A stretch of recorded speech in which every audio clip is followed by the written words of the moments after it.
the end of the day, it's a concrete home, and so concrete is fire resistant, and so that can give you some peace of mind, the fact.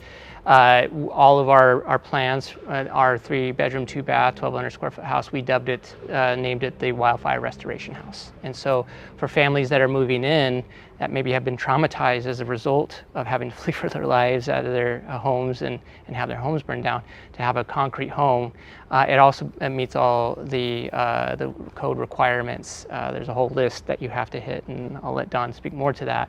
But it meets the California code for the WUI, the Wildland Urban Interface. Yeah, there are certain parts of the state of California that are designated as Wildland Urban Interface areas.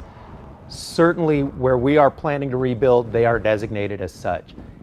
When it's designated as a Wildland Urban Interface or WUI area, we have to provide a design that meets a whole list of criteria for those areas. The windows have to be certain types of windows, the attic ventilation can only be certain types, exterior finish, the way you treat the eaves, the type of roofing, and so on. And so one of the decisions that we made internally is that, I mean, by code we're required to do that where it is required, but we're just going to make that our norm, that every home that we design will meet the WUI standards wherever it gets built, whether it needs to or not. So if that gives somebody some peace of mind, we would, that's something we're certainly encouraging to do.